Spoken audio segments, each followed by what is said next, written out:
Assalamu alaikum. Wa alaikum salam. Hafsa. Zara. All right. This is Episode it. 1. This is it. Episode 1 of Missheard has commenced. It has begun. started. Okay. How do you feel? We've got there. Right. I think, it's been a long time coming. But I agree. think it's very important, I think. Yeah. But yeah, so we where did the name come from? Let's let the people know. So we've started Missheard, this podcast. We are actually two, some would say, very busy people in our lives. Obviously, we're both students at the moment. Both work at the moment. We're both obviously working at the same time, and right in the middle, slap bang in the middle of everything else we have going on in the pandemic. Within a global pandemic, we have decided to do this podcast. Missheard. Okay, what does Missheard mean to you? Like, what was when I came to you? Obviously, let's let everyone know how this commenced. Yeah, because I feel like we're going 10 steps ahead. Okay, we'll start with the story. Let's start with the story of Missheard. So before we explain the name, how did we come to name? So we met actually at our Arabic class that we started last year. Yeah. And that's why we clicked straight away, I think. I think we knew that we were on the same wavelength, which was so, alhamdulillah, best thing that we found this friendship there. Both trying to seek knowledge, and we became friends. And then as time went on, we realized, I think, within us that I come obviously from the South Asian background. You are from Senegal.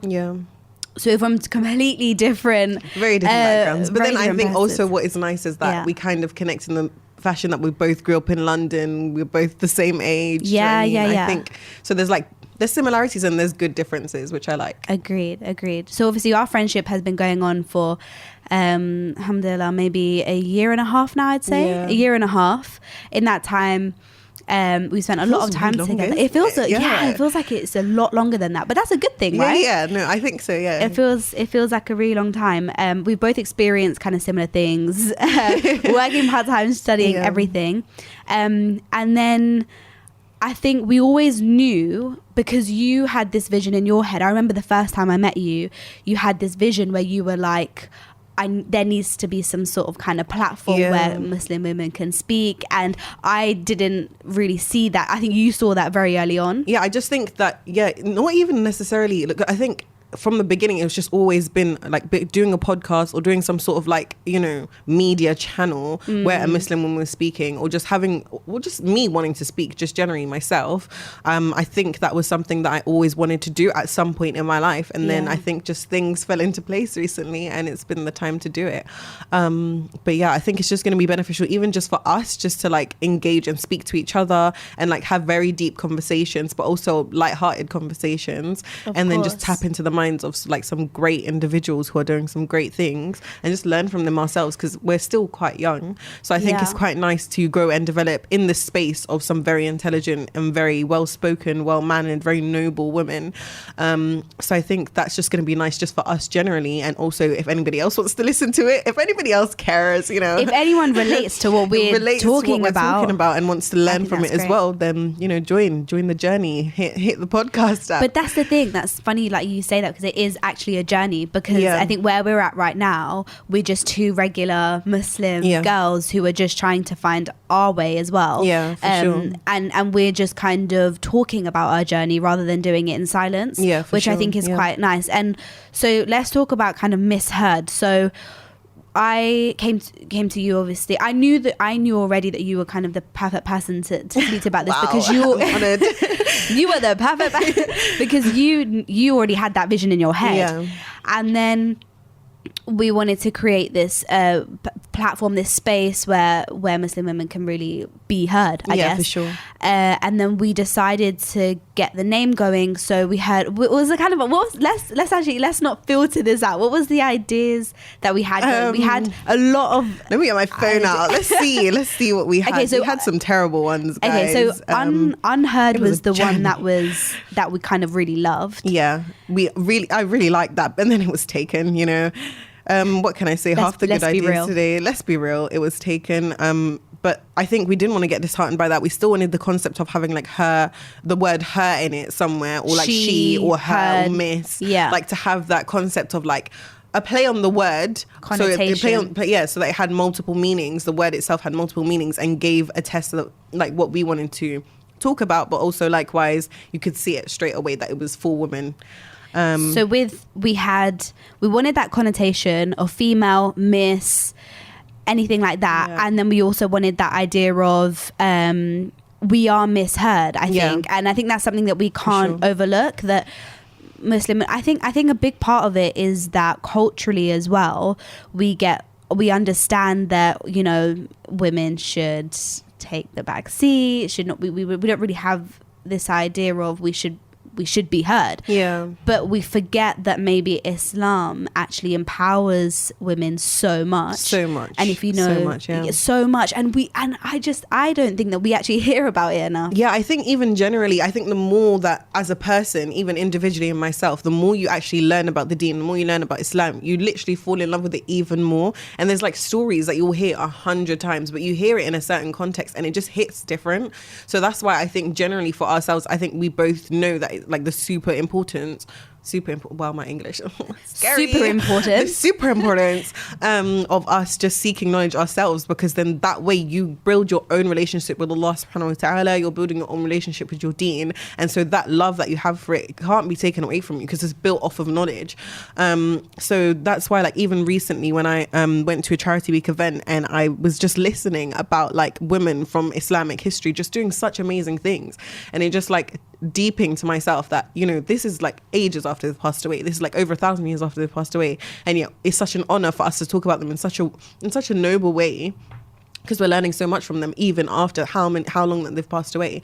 So it's just learning about like these amazing women, learning about these women who were pregnant and went on crazy journeys, and just like, honestly, it's just the best thing ever. So I think that's kind of gonna have a place on our platform, because we want to speak about, yes, the Islamic part of the past and how there's amazing women that did those things in the past, but also how that's been brought to today, and how you see amazing women, you know, showing these same characteristics in an Islamic environment, and as Muslim women still, you know, smashing it essentially and doing amazing things. I agree. But, I think it's about making this idea, like placing, okay, I'm just gonna try and like I think it's about showing that women can still be on their deen. They can still have faith at the forefront of what they do and still be very successful in what they do. And I don't know about you, but personally I feel like I had to discover a lot of the things. So Islam, like we said, empowers women, right? Yeah.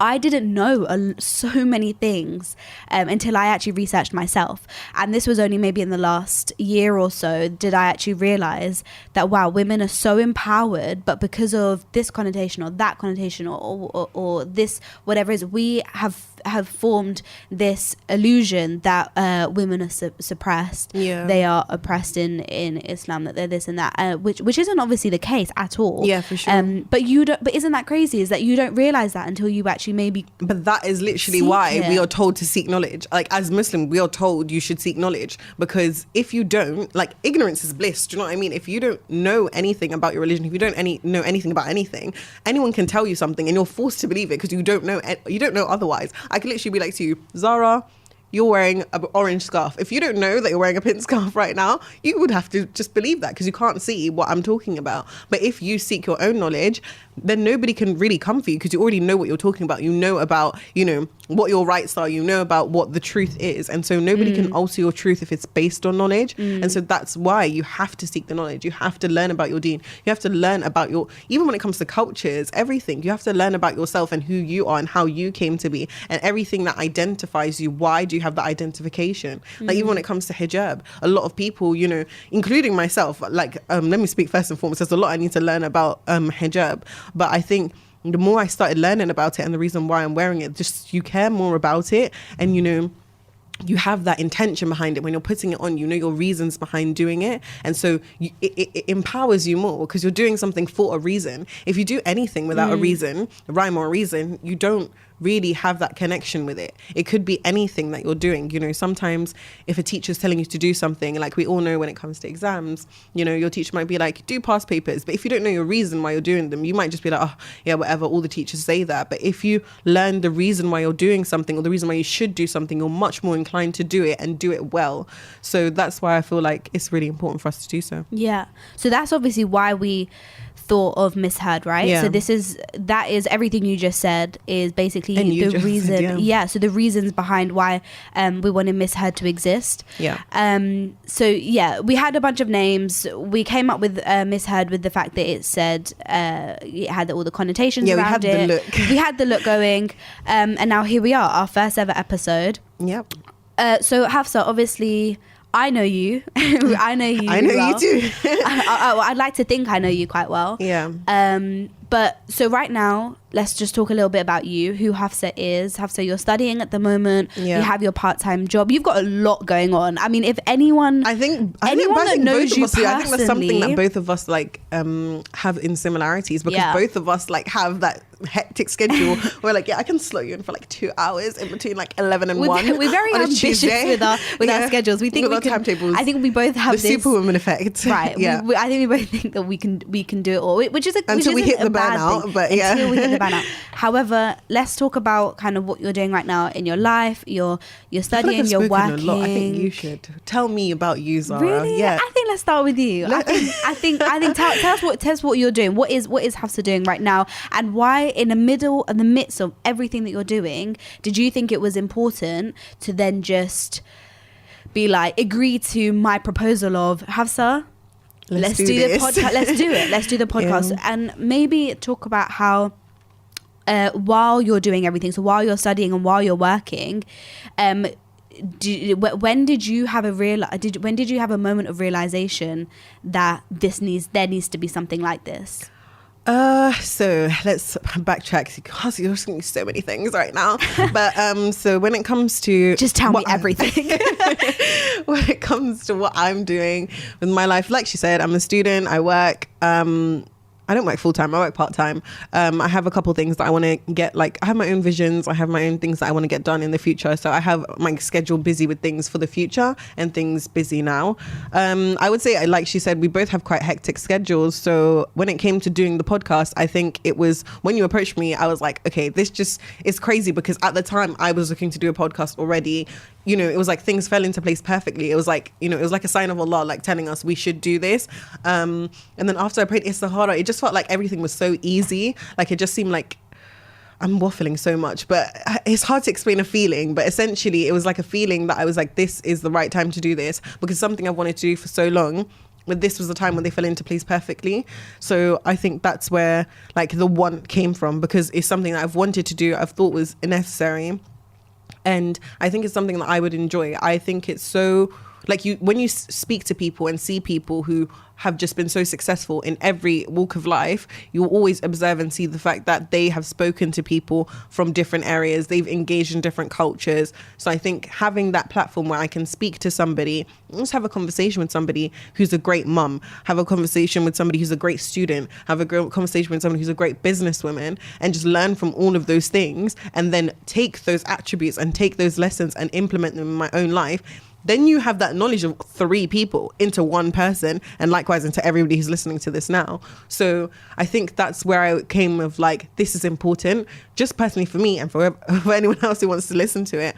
But yeah, I think that's where like the concept came from. And I think we're both in a position where we thought like the same, because it's hard to start something if you're on 2 different pages with people. You know, I've tried to do it so many times, but I think this is the time where I was like, we both have the same vision, we both have the same mindset, we know what we want to do. And also, Allahumma barik, I can attribute to the fact that you're a very hardworking woman. So I think it is I think it is important to start with somebody who you think is also serious about it and wants to do it consistently, because I think this is something that, you know, in small doses over time will become super beneficial. Inshallah. But yeah, Zara, what are you up to? What are you up to? Tell us. Who is Zara? I feel like our lives mirror one another, yeah, honestly. A little bit. So obviously studying, how hard it is. Sorry, let me just repeat that before my okay. How hard is it? How hard is it right now to study during this pandemic? I just wanted to put that out there because everything's online, right? Yeah. So we've got thrown into this mix of having to study from home, work from home, eat from home, life from home, everything is from home. We're all at home, you know. Okay. These 4 walls of your bedroom are it for the next year. There's every aspect of my life in my room. However, yeah, so we are studying from home at the moment. Personally, I'm finding that really difficult. It's quite hard to stay motivated. I don't know. No, I don't think you're alone in that either. Yeah, I think it's difficult. So studying from home, working part-time just like yourself, and yeah, I think it's crazy because, like we're saying, we have such busy schedules, and in the middle of that we just thought let's do a podcast. But the reason being is because it's more than just mine and your life, right? It's more than just Hafsa, it's more than just Zara. It's just creating, like I said, that space where we can just allow other people to enter this conversation and hopefully, inshallah, feel like they can relate to what we go on about in these episodes. But yeah, so I think my moment of realization was actually this year. I think this year for me was my realization. I think I've been quite oblivious to the fact that like we don't talk enough about Muslim women. I think I was really oblivious to that. I think it just kind of, whereas for you, I think you've always been quite passionate about that. I think you've always realized the problem. I think you've always realized that I think it's because I've always been a questioner.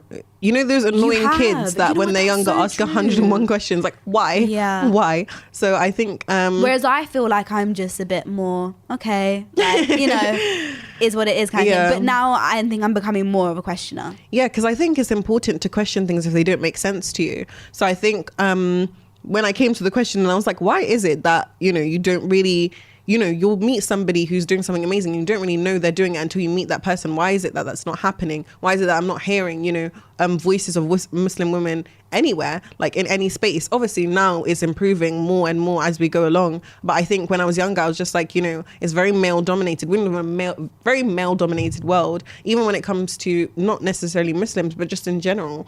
If you talk about like even like the NHS, if you talk about the higher positions are filled by men, but like it's a question of why. So I think when I questioned that, then I was just like, it's because nobody's kind of doing it. Nobody's like having that position, because we can complain as much as we want, but we need to do something about it. So I think just having myself be like, okay, this is important to me. It's something that I want to fix. I want to fill those spaces. I want to work very, very hard and get to a position where I can be like, okay, I have the ability to then be like speaking to amazing women, having that platform there, having the ability to do that. So I think, yeah, that's kind of where it came from for me. Just noticing the lack thereof of Muslim women's voices, and then just thinking, why don't I just put my voice out there if there's nobody doing it? But yeah. Agreed. So let's talk a little bit about kind of you talked about the NHS, right? You, people that don't know, you work you do your placements, right? So placements are, so how's your NHS placements going right now? It must be crazy because obviously you have COVID, everything's going on. So what is going on with that, you know? Well, they kind of put off our placements for a while. So we're going to hopefully be going back in January. But they kind of put it off for a while because they just weren't ready for students. They were like, the pandemic was already such a hectic mess. And so when it came down to getting students in, they were just like, yeah, not today, like not now. So for now it's like on a pause. So essentially I've just been working from home, trying to study from home, start on my dissertation because I'm in my final year of uni. So we all know disso time is coming. And also my dissertation that I originally planned. I'm dreading disso time. Yeah. And because I'm still far off because obviously I'm a year behind. Yeah. So I don't have to stress about that too much. But I'm dreading that. Have you got any ideas of what you're going to do for it? I wanted to do, but the thing is that the idea that I had last year, I submitted a whole proposal on it, I filled it up, did it and everything. But then because of COVID, I can't actually do it because I'm supposed to be in a hospital. So now I'm not going to wait until January to start collecting data. So now I need to kind of like change my question. But we'll see what happens, inshallah. I'm hoping to do something like why do I keep saying super in front of everything? Like, why does everything have to be so excessive? Like, no, I just want to do something interesting, not super interesting, just interesting. But yeah, so I want to do something that interests me, because if you're going to write thousands and thousands of words on something, you really want it to be something that you're interested in. Otherwise, you're just going to be dying by the end of it. Literally. Right. But yeah, what about you? So yeah, I obviously am far off from that stage right now. Still just surfing uni. But like in terms of working from home, what has been your approach? Because I've seen some really cool ideas of people like, timetabling, organization. And I feel like usually I am. But in this pandemic, I just have not been as organized as I would like to be. That's the difference with us though. I'm just not. It's really bad, but I'm just not organized. I know you love you do your highlighting and the tables and everything. I take every day as it comes. Literally, that is me. And it's really But I think there's actually a lot of benefit out of being like that. Because I think being either of the extremes, being too structured or being like in a position where you're just like a personally, floating I think fish. structure scares me a little bit. So that's why I think I like a middle balance. I like to plan my week in general, but like still leave gaps for things to go wrong. Do you know what I mean? Things to like float around. I agree. I think the best way when you plan things, what I've noticed is that I genuinely just section things around like prayer. So like, I've got to get this done before the horror. I have to get this done, So I think that's like a really good way. Yeah, it really is. That's my best way of organizing my day is literally by getting all these and things there'll be done. a lot more barakah in it that way as well. Because then you're just like, you're focusing on your salah and then everything's around it. It's like surrounding it. You have your priorities in place. So I actually started a new job. So I started my job and where I work is it's very different because obviously I don't have a lot of Muslims in my workplace. Yeah. So I find myself to be maybe the only Muslim in my workplace. Yeah. Which is something I found really interesting because in a lot of my other workplaces in the past, there was always some sort of diversity. There was always a Muslim. There was always, but maybe the location of where I work, I am like the only outskirts, Muslim. Right? Yeah, it's the outskirts. So I work obviously in a very maybe an area where there's not many Muslims, and on top of that, me being wearing hijab as well. So I think I've learned a lot of lessons in the last few weeks about that. So I think with that, I'd say I've learned to be very strong. Something I've learned recently from working in a workplace where there's not a lot of Muslims. And I think I personally, I'm not afraid to admit that I was a bit scared of like maybe embracing my faith in these kind of areas because how you're trying to find that balance between doing what your faith expects of you and what Allah subhanahu wa ta'ala expects of you, and then doing kind of what your manager expects of you. And I think me and you have both found ourselves in that boat sometimes because we work part-time jobs. We are constantly trying to find the balance between doing what our faith expects of us and then our manager. So let's actually talk about how you managed to deal with that, because I've had a lot of stories when it comes to your job. So how do you actually, before I talk about how I've escaped some pretty difficult situations, how have you, I know you to be very strong anyways and very confident in your ways. I don't know if I am, but when it comes to work, for example, it's a huge maybe conflict of interest. So how do you deal with your work, your manager, and then obviously being Muslim? Let me try and be careful with my words here. So here's a story time. Let me start with a story time. So I'm sure a lot of Muslims have been in the position of, you start a job, it's time for salah, you go and pray. So in my workplace, it was a bit different because it's not like yours. I had Muslims working there. So for me, it wasn't like a new thing for me to pray, people like all for there to be Muslims, and like it was a multicultural place, so it's fine. So come time to salah, I needed to pray. My manager wasn't in; it was my assistant manager that was there. And I just, went to go and pray. Usually I go up and I'm just like, I'm going to go pray. They're cool with it. I go down. But at that time he was busy with like a customer. And so I just told another colleague, do you mind telling my manager that I've gone to go and pray once he's done the customer? Tried ringing up on the phone. He wouldn't answer. So I thought it's cool. I do this every single shift. Nothing new, nothing changed. So I go and pray. I'm in my peaceful salah, trying to pray. This guy comes while I'm there, just like, you feel someone's just presence. like over you, and you're just like, wow, like, you know, sometimes I concentrate on my salah, but I'm just also I think aware. I actually know where this story is going, and I really hope you don't say what I think you're Go on. No, we'll leave out some bits. We'll keep the story quite general. But essentially, after that, I finish my salah. I go up. My manager says, you know, we need to talk. He's just like, you know, we need to talk. Brings me to the back. Starts complaining about the fact that I'm praying salah. He says, why are you doing this at work? You know, other people don't do this. It's not necessary. I already asked. I was just thinking, I don't know who you asked, but I was like, it's your choice. If you know, everybody has their own choice on what they want to do, whether they're praying the salahs or not. For me, it is a requirement of me as a Muslim to pray my 5 salahs. It is winter. I cannot go home and pray. All the salahs are very, very close together. So I don't like, for me, when I know I can pray a salah at home, I will do that, because I'm like, let me not take off the time from the shop floor. Winter is way too but difficult. Winter's way too difficult. There's like one after another. If I'm working a 6-hour shift, I could be praying up to 3 or 4 prayers here. Like let's not even joke. But yeah, he wasn't very happy about that. But we got into like a heated conversation, and I essentially just told him and explained to him, in the time that you take to go to use the bathroom, people make coffees, they use all that extra like 3 or 4 minutes to do that. I make wudu at home. I come in and I'm praying, literally takes 4 minutes to pray dhuhr or asr, even less to pray maghrib. So I'm just like, if I tell you before I'm going, and I have done this respectfully for the past 1.5 years, I don't understand why it's become an issue now. So essentially, I just think my advice to everyone in those situations would be, know what you're talking about. You know, don't get aggressive. Just explain what you want to say. Because I just literally told him in the most plain way, like, essentially, I was like, it makes no sense for me to not be able to pray, but allowed to make a coffee. If I only use my coffee time to pray, there shouldn't be an issue with that. And he didn't really have anything to say, because we went back and forth for a while, and then he just realized I don't really have like a leg to stand on. So I would say to people, just keep calm. There's no need to get angry or upset about it. You know, just explain yourself. Be confident in what you're saying, and then just move forward with it, and always do it in a respectful way. Don't wait until there's like 100 customers on the shop floor. Be like, oh yeah, salah time, sorry mate, you know, deal with it, and then walk away. You know, be responsible about it, be smart about it. But yeah, that's I think that's the key. Stories. I think that's the key in what you said, in being confident. I think that's what I lacked a lot.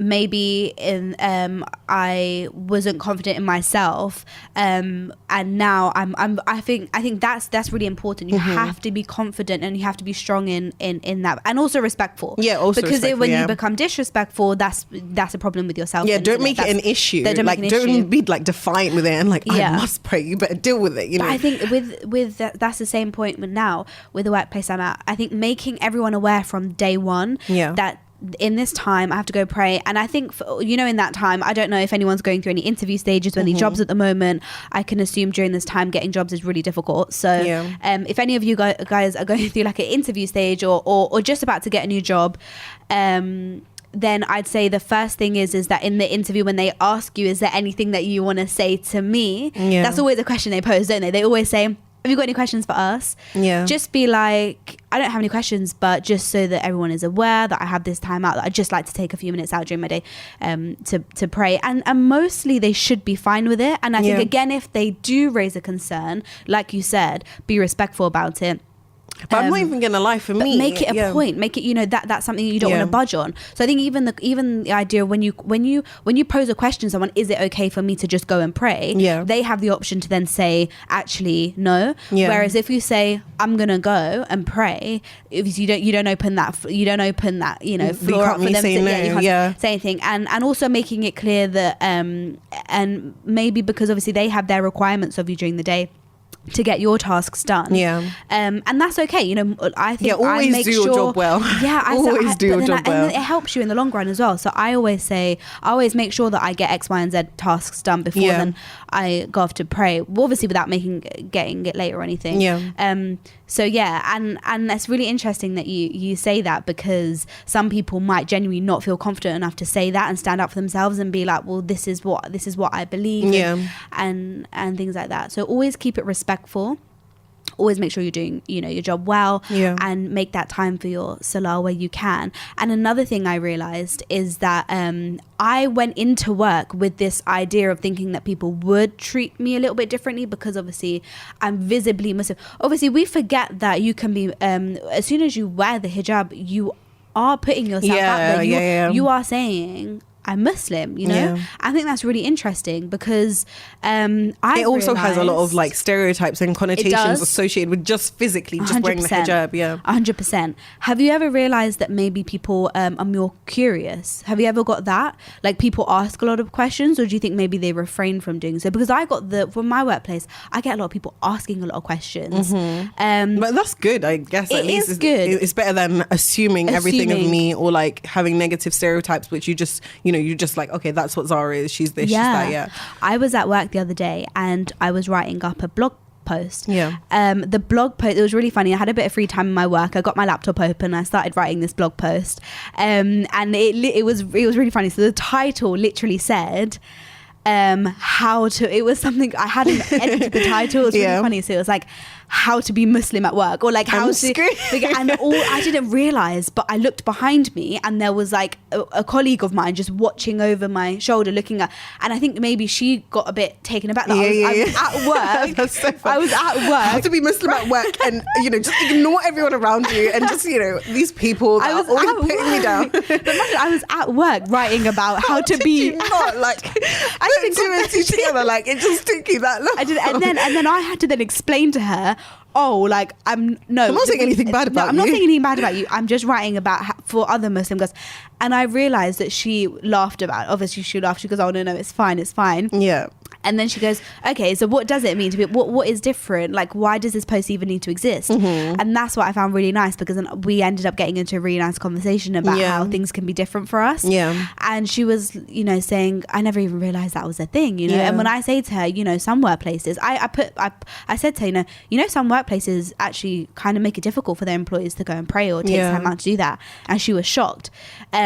So to a lot of non-Muslims, it's actually a shocking thing that we don't get to kind of maybe practice our religion for sure, in the workplace and stuff. But that's what I'm saying when it comes to doing that. I feel like my thing that I would say to people, if when it comes to like praying salah at work, because people get shocked, they're like, oh, like how, because people get nervous, you know, they don't want to like disrupt work, they just started a new job, so they'll prefer to not ask, pray when they get home, you know, during the praise, whatever it is that they're doing. It's very it ends up being quite common that people do that. I think just make sure you've done your job well. No one can question you. You know, if you're, you know, if it's retail, reach your target, nobody can question you. Always on job, you're always doing everything properly, so that way when you ask for a small favor, even though it should just be allowed, but even if you're asking as a small favor, they shouldn't have an issue with it, because what is the problem? You know, there's enough people on the shop floor, you've left it in a good way, you've reached your target, or you're on the road to reaching your target, you've been smashing sales left, right and center, so that way when you're like, okay, I'm gonna go and pray, they're just like, oh yeah, cool.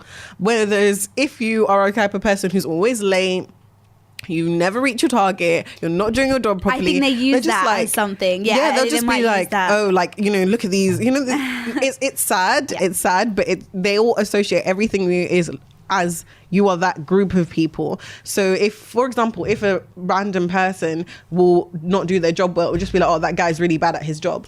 But if it's a girl who's Muslim, you know, comes with her headscarf, you know, whatever it is, walking into work, and you do your job bad, it's like, oh, Muslims are this, Muslims are that. So people already have preconceived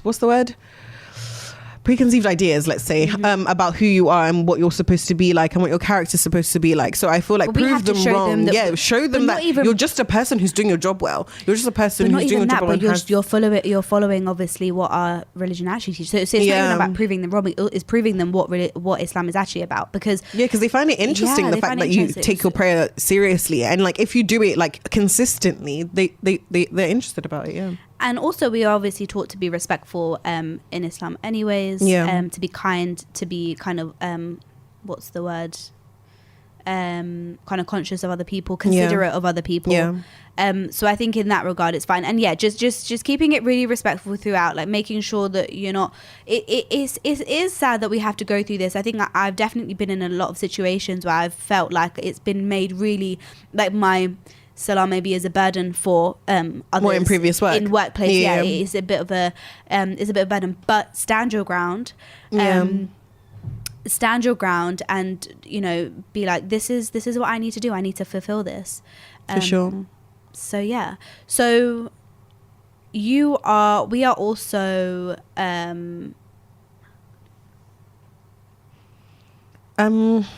I'd say we are also excited.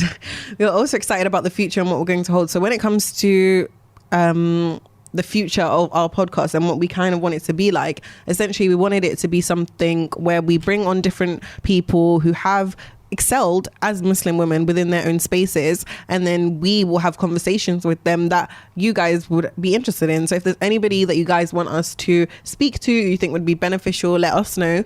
But I think there's a lot of cool people. We have like a full great list that we put together ourselves of like amazing women that have excelled in fields of sport, that have excelled in fields of food, that have excelled in fields of beauty, while fashion, standing their ground. Mm-hmm. So I think listening to these people and seeing how they navigate their spaces in a way that, in a world where in the 21st century it might be quite hard as a Muslim woman who's visually Muslim and visually a hijabi, or visually, definitely just generally just as a woman, I think it will be nice for us to tap into their minds, learn about the way that they've done this, and then take inspiration from that and take lessons from that as well.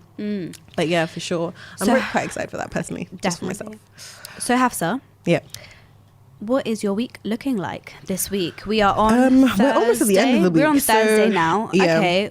Oh my gosh, it's nearly November.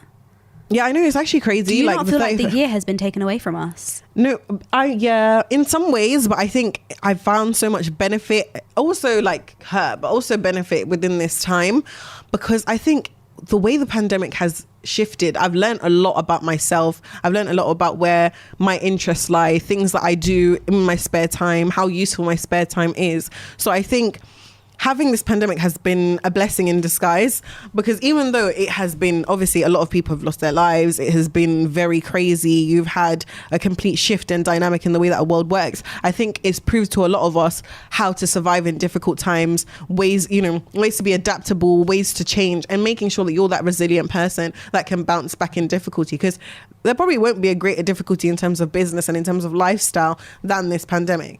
A lot of people have lived and died and not been through a pandemic. It's a very, very interesting year. It's a very unique situation. Situation that we found us. Everyone has found it. This has affected every single person in a different way. For sure. And I just see it as this has definitely been a year of difficulties, but what can we learn from it? What can we take from it? I definitely think this Ramadan was the best Ramadan that I've had. Yeah, that is and very, very true. And isn't that funny? Because very, we didn't have the mosques were closed. There was no kind of prayers at night. There was no kind of dinners at other people's houses that we usually do. The get-togethers were completely non-existent. Yeah. But it was actually, I think, the best Ramadan I've had. That's great. But I think that would probably be for a lot of people, because when they talk about like how the Prophet Muhammad ﷺ in the past had like times of isolation with him, and they spoke about a bunch of different prophets that have also had times in isolation and how that's been super beneficial. So I think having that time to ourselves where we can be so selfish, because I think Ramadan sometimes it's hard to be selfish. You get an invite to an iftar, you have this work thing, you have that, but I think this forced everyone to be selfish. Yeah. You had to stay at home. You literally could not go anywhere. So it had that opportunity for everybody to become selfish, be like, I want to do this in Ramadan, I have this goal to do, and literally do that, because you had no other choice. You had so much free time that literally if you weren't going to do it, it was like your own choice that you didn't want to do it. Like you had less of an excuse to not reach your goals at that point. So I think that's why for a lot of people we were obviously beneficial. Physically confined, right? So we were confined to our own homes and spaces, and I think I would love for Ramadan to have that element there. And obviously it does in the last 10 days, which most people take advantage of. But I really enjoyed it, and it actually brought me so much closer to the people, my actual immediate family. For sure. I agree. I think you were forced to. You were literally stuck at home with each other. Yes, I had no choice. But to love my family. But I think it was really good. I think a lot of lessons can be learned from this year. For sure. But look, the year is nearly over. And priorities as well. Because I think that before our priorities was everything outside of our home, but now that we've learned that we can still meet all our other priorities and still do it at home, I think it's taught a lot of us that your family should be your priority, your deen should be your priority, because those are the things that became priority when you had that isolation moment. So now you've seen how you can balance your deen, your family, and your outside life, but do it in a way that's beneficial and productive. So it makes you realize there's more to life than working, and there's more to life than studying, because we become so was having this conversation with someone actually, that we become so consumed with working and this, it's and maybe and maybe perhaps making money, being successful in that way, and when everything is basically shut, right? Because that was literally the essence of it. Everything was shut. You have to work with what you have. And that's exactly it. Your priorities are just changed. I think my priorities changed massively from the beginning of the year to now. For sure. And I also have adapted, well, I hope that I've adapted this mindset where I'm not too phased by a lot of things now, which I might have been before. And I think at the beginning of the year, I will admit I was a lot more sensitive and a lot more maybe stressed out. I would get stressed easily if this didn't work or that didn't work. And now I'm a bit like, you know what? Like it's written. Everything is written, and we have to just For sure. It's interesting that you mentioned the prayer thing, because I was thinking while I was sitting here about my little incident in East London, because now the mosques are, they might be open, but they're not open that day, for all people. Because I remember you were trying to tell me that story, and I wasn't. You weren't listening. You weren't listening to me. I think just blocks me out. Thank you, Zara. It's okay. Just tell me if you don't like me. Look, we have to keep it. So no, you were telling one of our other friends actually about the story, and I think I must have just been doing a bit of work in that time. So yeah, what happened in East London that day? So you went to East London with your sister, right? Yeah. And you got into a bit of an incident. My two sisters, my brother and my nephew, we all got in the car to go and get some food. And then Where did you go to eat? We went to Andy's Burgers. Oh, how was it? It was good. It was actually really good, but probably not for us to drive 2 hours out of our way, because it was quite a lot of traffic, and so it took us like a 2 hour journey to get there, but it was good. Okay, so you had this incident after you went to Andy's, right? Yeah. And what happened? Because from what I could catch from the story, it was insane. Yeah, so essentially, guys, the mosques in, I don't know about everywhere else, because when I was speaking to one of the girls in our Arabic class, apparently in Birmingham, that's not the case. But in London, what I've found is that a lot of mosques, even if they are open for Salah, not only are they only open at Salah times for about 15 minutes, they're not really open to women. They've taken like the girls sections, and maybe they've put guys there because of the whole socially distance thing, or they're just not opening the girls sections. And so literally I was on the Muslim app, which is a great app, download it. But yeah, it's an app basically for Muslim girls to find prayer spaces. Well, not only for that, but there's one of the features that allows Muslim women to find prayer spaces that have female facilities. So not only could I not find one which was anywhere near me, but the one that was near didn't actually allow us to pray in there, because they only allowed guys in, and it's all in the name of COVID-19. We didn't allow people to pray. So I'm literally like, it is freezing outside right now, guys. If you're in London, it's cold. It's about 9 to 12 degrees, let's say, outside. In the night, it gets even colder.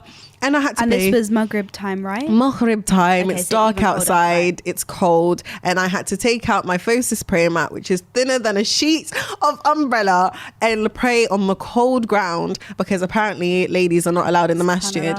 Like, I understand, okay, I understand. It's a pandemic. We're all going through it. Staff are short, there's different restrictions that you have to do. But I feel like at the very least, and obviously it's a requirement for the men to pray in the masjid, and the sisters don't have to do that, which I understand.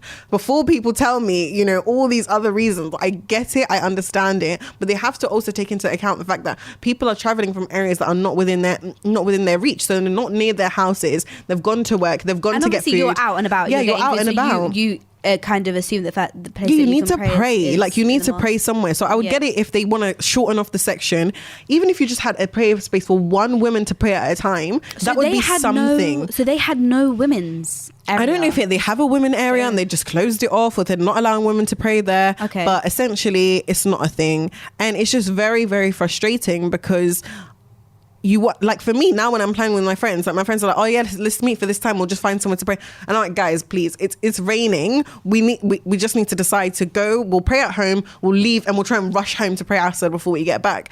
And it's really like disheartening to know that we're in such a difficult time. We're in a pandemic, people are stressed, they have things to do, and it's like the sisters just haven't been prioritized. And I just think it's actually really upsetting. It really annoyed me. I won't lie. So you got there and they said, there's no facilities for the ladies to pray. Your brother went in, right? Yeah, my brother went to a masjid, but that was the masjid that was there didn't have sisters facilities at all. The one that he went to, they just like on the app, there's literally like no, like it's a mosque, but it doesn't have sisters facilities.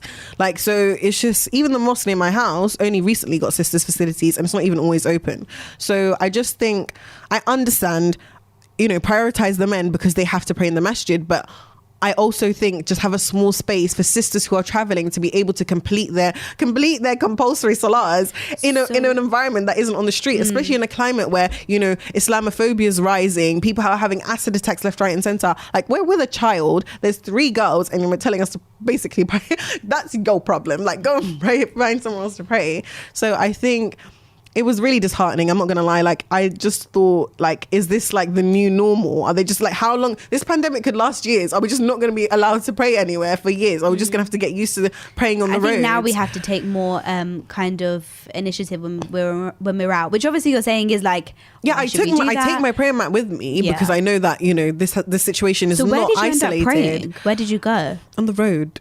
I prayed on the road next to her car. I just prayed. I took out a car park? Nope. It was a street. It was a street, wow. like let's say this is the main high. Well, no one can see my hands, but let's say there's a high street. It's an adjoining road to the high street. So we just prayed on an adjoining road to the high street. I took out my face's prayer mat and I just prayed there because it's Maghrib time. I can't just waffle around for ages. The time's gonna pass. So I just prayed and called it a day. But I think I was really annoyed. Like, I was really annoyed, and more like hurt than annoyed. I was just like, is this seriously a situation where I'm in a place and there's nowhere within miles of me that I can actually pray, can fulfill my salah, fulfill my requirement as a Muslim in a safe environment? What if I needed to make wudu? What am I going to do? Like, no, get out my Evian bottle, pull up my sleeves and do it on the road. So I think I completely understand. It's a pandemic. We're all going through it. But I think even if you're not going to prioritize the sisters, just have a small space, even if it's for one person at a time, even if you have to line up round the block. I think it's definitely important. Do something. Like,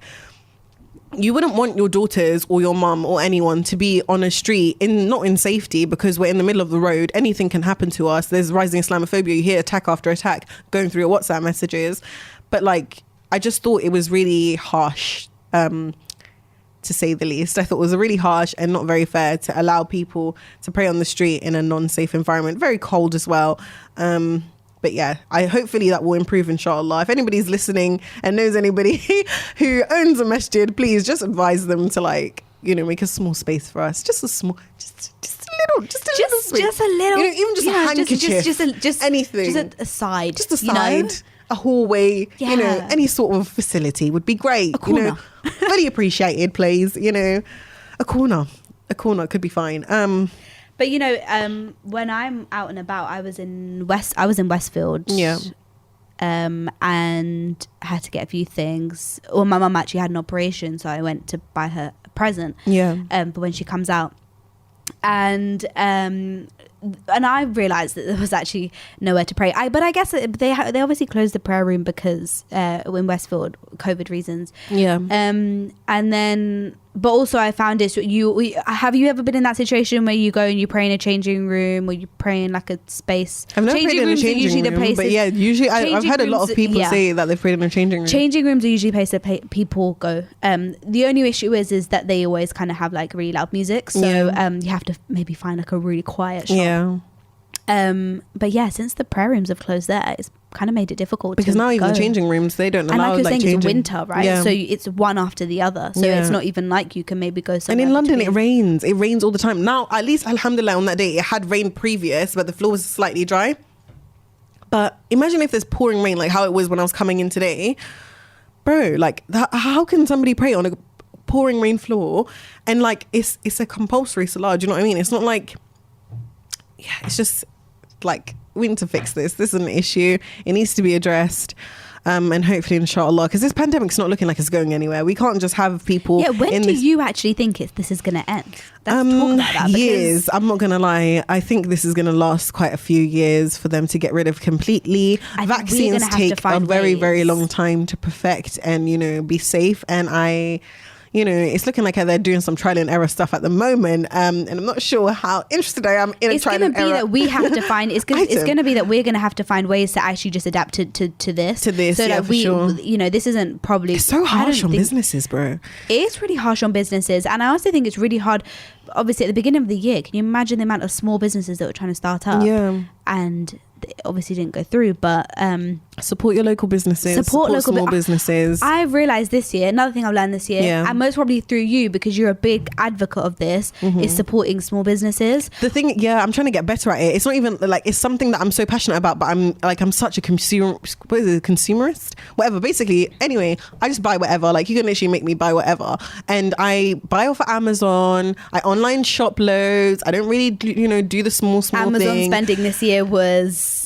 And I've just come to the point where my morals can't handle it anymore. Like, even I think in the past, especially with our ancestors and with like our older generations, I feel like they're so like passionate about everything that they believe in, and they actually fulfill that, and they actually go through with everything. Whereas I feel like for now, when it comes to us, we are such like floppy fish. Like, we are all love to be in this woke society, like, oh, like, I'm so big on my morals, I'm so big on my values, but when it comes down to the point where we actually have to live by those morals and values, we just do whatever supports our personal needs. We're very selfish in that sense. And when it also comes into things like Amazon, that's something I do not believe in the ethos of Amazon at all. I think it's a sick concept, but I don't like the idea of having somebody in society who has billions of trillions of pounds. Like, I think everybody's seen that rice video of the guy with the rice, and you know how much is Jeff Bezos's income.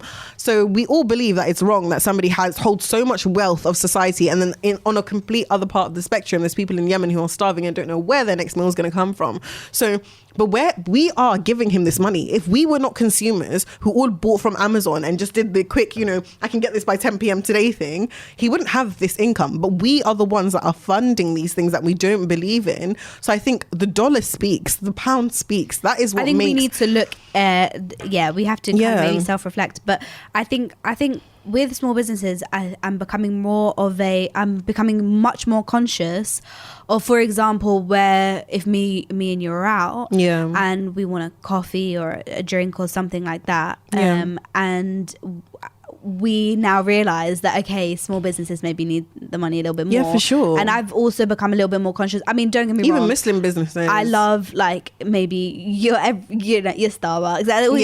I do. However, I think I now need to realize that, you know, especially this year.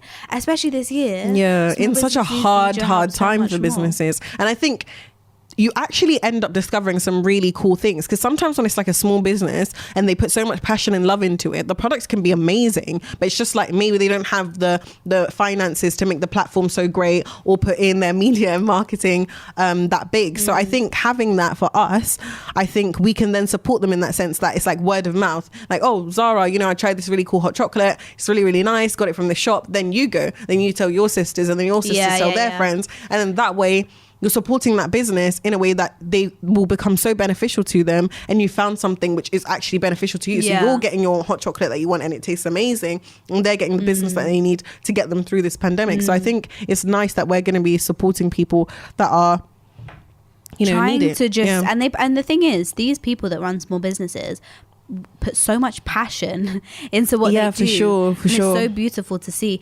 We both know that we're quite advocates of Etsy, right? We love I love it. I love a bit of Etsy. We love a bit you of Etsy. You find some really nice stuff in Etsy. Etsy's really good. It's got some really cool stuff. Especially around Ramadan time, we always do our Etsy shop, right? Bro, the personalized stuff. You can get the personalized stuff from there. People are so talented. Yeah. People are so talented. So talented. There's like hidden gems everywhere. You just have to be seeking to find them. Likewise, I also understand that it's a privilege for some people to have the time to do that, because sometimes you only have 10 minutes to order what you need to do. And if I go onto Amazon and I type in personalized mug, I know I'm going to have 10 options that can get it to me in a couple of days. With Amazon, it's always, it's the fact that it's just instant. I think convenient. And we're so convenient. Our generation especially, it's all about instant gratification. We want it now. Yeah, for sure. We want everything now. It's something straight away. But isn't it crazy how, like, we could even just maybe be looking maybe online shopping, for example, and if the page doesn't refresh in you get so frustrated. Seconds, that frustration, and then you have to check yourself and be like, why am I getting so frustrated? It's really not that big of a deal, but we've become so accustomed to having everything so quick. Like even now when they were talking about the new iPhone and the A14 bionic chip, they were like, oh, it's going to be so quick, everything is just going to be refreshing so beautifully, and I'm just like, but essentially, like they were like, because the guy was like, I can't survive without that fast fresh, and I was just like, it's actually crazy that hurts that hurts us that much. That is us now. That is us now. We're just so pathetic. We don't have any substance to us. We're not strong like the people used to be. We're just So I think when it comes to that, I definitely want to improve on that, having more patience within myself, having more patience within everything, and not becoming so obsessed with my phone, because sometimes when you don't have your phone for the day, like when you need to charge it for a little bit, you just have a much better day. So I think just learning to live without the tech, learning to live without the instant gratification, I think is really important. So I realized this year some of my goals. So a lot of people this year actually did their tech bans, right? So they realized during Ramadan as well. During Ramadan, and that's something that I would love to do during Ramadan. Like the social media ban was really so just big. Turning off. And something that I've done is I've actually turned off the other week. I realized I was just spending way too much time. Maybe you scroll and you're looking and whatever. So I've turned off my notifications for most of my social medias. So that now the only things that come through to my phone is messages, like WhatsApp. So anything important, that you need to get quickly. Anything important, and I realized like my screen time went down massively, really? and I don't go on it that much at all, because I'm not, as soon as there's a notification, you want to check it, like what is that? I want to know exactly what someone's trying to say to me. Yes, it might be a bit bad because if someone sends you something, you maybe don't see it for another 24 hours. However, it's much better for me, and sometimes you have to take a little bit of a selfish approach to it. And I realized I was actually getting a lot more done in my day. And obviously, like we were saying, our schedules right now are quite full on, right? Like working, studying and everything. And the one thing that was always holding me back was, I can just spend a little bit, 5 minutes extra on my phone. So I've realized a really, really good way to cancel that out is just turn the notifications off, and you realize that's actually really smart. Such a big difference. Just turn off the notifications. Because I tried the whole when you put a cap on the screen time, that didn't work. No, because you can turn it off, because then you can allow more screen time. What's the thing? Forget ignore. For today. Ignore for today. Ignore for today. Like, ignore. So that doesn't really work for me. But I think a lot of the time, and I'm just like, I'm trying to get to a point where I don't need a restriction to stop me from. Like, I want to have self-control, essentially. I want to be able to say to myself, this is enough, turn it off myself, without me being like to myself, okay, I need to have an app that shuts my phone down and blocks me out, or put my phone in. Because I saw this thing where you could put your phone in a box and then you lock it and you can't actually open it unless you smash the box for 20 minutes, let's say. That is aggressive. Then I was like, okay, that's a bit excessive. That is extreme. Like, is my self-control that bad that I genuinely need to purchase We're just smashing the box. Give me everything. God, give me my phone back. Like, that would literally be me. So I'm guessing you have to purchase more boxes. Is that how it works? It's just one giant clear acrylic box with like a little code thing, and like, the one you have on a suitcase. It's like that, but like buttons. So you put your phone into acrylic box, right? Close it, and then I'm like 20 minutes. Beep. Now it's shut. It's sealed for 20 minutes. You cannot, no matter what, if it's a ringing, if the police are calling you can't open that box. And I was like, Hafsa, this is pathetic. You really need to purchase. Like, Amazon just makes me feel like I need things I don't actually need. Right. So I just said to myself, do you know what? I'm going to make a conscious effort. You have to be strict with yourself. You have to. To build some self-control. I want to try this like maybe in January or something, and do like a challenge for myself with something maybe like, because I tried the vegan thing. That was so hard. But I don't know. Try something where I'm building my self-control so I can then implement that element of self-control in different areas of my life. Once you have self-control, you have everything, because you can control yourself in food, like in not eating, bad food, in terms of like eating at the right times. I always get breakfast, breakfast, lunch, dinner, like eating like in a way that is structured when it comes to my work, when it comes to things that I want to achieve in terms of like business, everything. I will have self-control. I'll be able to force myself to do things on time. I sleep on time, eat on time, eat well, sleep well, sleep for the 8 hours. I mean, that's the goal for everyone, right? So just being able to do everything Yeah, I need to really work on my self-control. I've just become so like... But that's a really good goal to have. And I think it's something that everybody has somewhere in some shape or form. But yeah.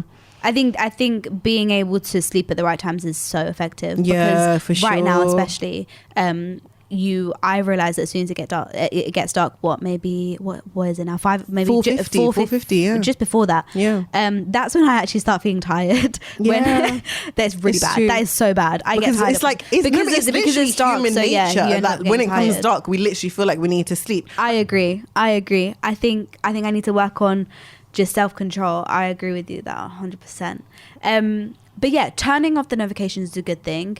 Setting alarms earlier is another thing. Yeah. Getting up earlier, getting a lot done in the morning. I'm not a morning person. Yeah. I'm just not a morning person. For anyone who thought that was, really got me wrong on that one. I definitely not. But I want to work on that because they say that you get more done in the morning. Yeah, I think everybody's different, but I think for me, I feel like once I've looked at the clock and it's like 1 p.m. and I know I've done like 5 of the things I needed to do, I just feel so much better than if I get up and it's like 11 a.m. I haven't done anything. I have breakfast. I'm just, waltzing around. It's 1 p.m. I'm just like, I haven't done anything in my day. Then by the time it gets dark, like you said, even at 4:50, you're like, the day's over. I'll try again tomorrow. And doesn't it bring down your mood? It really does. It really does. When you feel, and that's interesting, the link there, because if I've gotten to maybe 1 p.m. or 2 p.m. and I know that I haven't done everything that I wanted to do, it could even be something as simple as I've missed a lecture and I have to catch up in it tonight before I go to sleep, which is basically all the time because, like I said, when you're studying from home, it can be really hard just to like stay focused. Yeah. When it gets to 1 p.m. or 2 p.m. and I haven't done anything or done what I needed to do, I feel so like down. Yeah. Isn't it? You just feel like, for sure. So it's literally naturally as humans, I think we need little bits of gratification. That's why, like, when you have a little like checklist, like I've done this, I've done that, I've done this, that literal feeling of ticking that off just feels so good, because then you're like to yourself, okay, I have achieved something today. That's why a lot of people have this like concept, and like you hear it in all the time, like business things, of like having small achievements and like ticking small things off, because then you feel like you can do the next thing and the next thing. It's about getting that first thing done. Then you're like, okay, I'm having a productive day, I'm having a good day. But yeah, there's different things that you can try. There was one thing that I was trying. Let me get the app. I forgot what it's called. It's like a timer thingy. But at this age that we're at right now, so we're early 20s, this is actually the age where people start finding these routines, because I've realized that especially at our age, it's a very transitional age, right? Yeah. I'd say our age is pretty transitional. Like we're just stepping out of one kind of I feel like it's like that graduate thingy. We're changing a lot. The early 20s. Right. Yeah. So I think if we master it now, our routines, and being able to, like I said, fix our sleeping, and then being able to be healthy in our lifestyle and eating well and all this kind of stuff, I think we're because we can still have that trial and error now, and then once we find what works for us, we can then implement that for the rest of our lives. Yeah, inshallah. Inshallah, as we get older, we'll have that base. So I think getting it now is really it's good that we're having this conversation now. Yeah, because hopefully we'll look back on this. Literally, inshallah, we'll look back on this. Inshallah, imagine we're just exactly the same. Can you imagine if we're exactly? No. Let's not even speak that into existence. I'm still not doing anything but pour one. No. We need to speak of like empowerment in terms of like speaking good things. But yeah, the app is Hold. I don't know if you've ever heard of it. So what does it do? So you like press on the app, and then once you go on it, then you can literally hold for a period of time. So I've started, it's on 1 second, and it shows you what you've been doing. So studying, you can change it to driving, exercising, socializing, relaxing, eating, whatever it is, whatever you're doing at that time. Yeah. And then at the end, it will show you how much time you spent doing different things. But what's interesting about it is I leave mine open. And so it shows you that you've only been focusing for 6 minutes or 5 minutes. But you feel like you've been doing so well. And then you look at the time and you're just like, wow, I really was going to touch my phone in 6 minutes. Because if you touch your phone or exit out of it, it stops. So it'll go back to 0. So you need to focus for at least 20-minute intervals for them to count that as one slot of time that you have focused for.